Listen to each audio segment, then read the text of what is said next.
मित्रों नमस्कार। मैं रवि प्रताप सिंह, पिता शहीद कैप्टन अंशुमान सिंह कीर्ति चक्रा।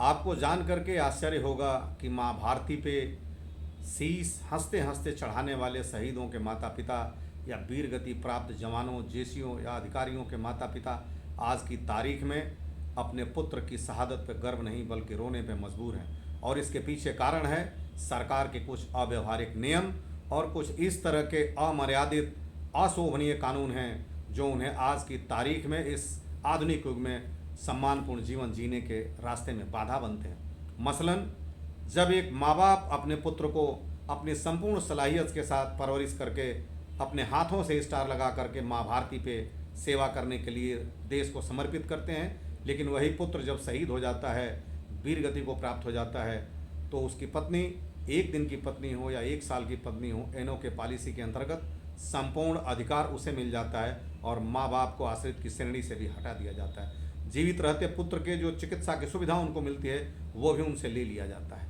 पत्नी जो कि पेंशन की पूर्ण हकदार होती हैं एनओके पॉलिसी के कारण, उनकी वेतन, अगर वो नौकरी करती हैं तो वेतन उनकी लाखों में होती है, पेंशन भी लाखों में होती है। लेकिन जब माता पिता को उसमें से बांटने की बात आती है, केवल लिबरलाइज फैमिली पेंशन में ऐसा होता है, तो सरकार कहती है कि माता या पिता में यदि किसी की भी 9,000 आमदनी है तो उसे देने की ज़रूरत नहीं है। आप बताएं, मैं आपसे पूछना चाहता हूं कि क्या शहीदों के वीर गति प्राप्त सेना के अधिकारियों, जेसीओं, जवान के माता पिता की हैसियत इस देश में एक दिहाड़ी मजदूर से भी कम है? क्या 9,000 में इस बुढ़ापे में किसी की ज़िंदगी, घर का किराया और बुढ़ापे की दवा चल सकती है?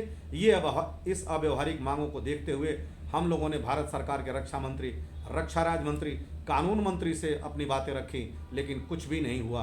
और 9 अगस्त 2024 को भारत सरकार ने संसद के पटल पर लिखित आश्वासन दिया, क्वेश्चन नंबर 3207 में, जिसको इमरान मसूद ने पूछा था कि हाँ हमारे पास ऐसा प्रस्ताव है सैनिकों के परिवार से कि पेंशन को डिवाइड कर दिया जाए पत्नी और पेरेंट्स के बीच में, और वो विचारणीय है। लेकिन आज 1.5 साल के बाद भी क्या विचार हो रहा है कुछ भी पता नहीं चला।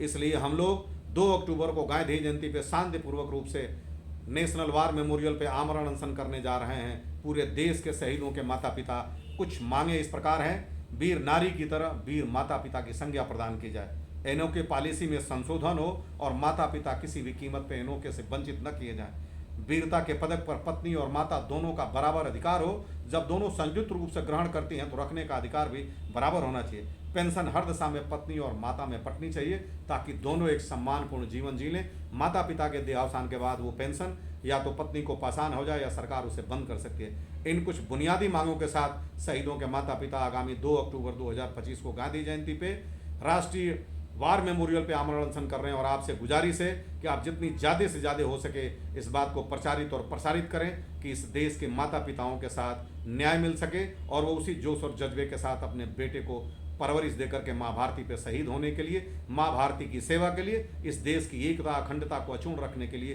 बलिदान करने के लिए, बलिदान होने के लिए भेजते रहें। इन्हीं शब्दों के साथ मैं अपनी वाणी को विराम देता हूं और आपसे उम्मीद करता हूं कि आप शहीदों के माता पिता के साथ न्याय करने के लिए अपना सहयोग करेंगे। इसको ज़्यादा से ज़्यादा प्रचारित और प्रसारित कीजिए। जय हिंद, जय भारत।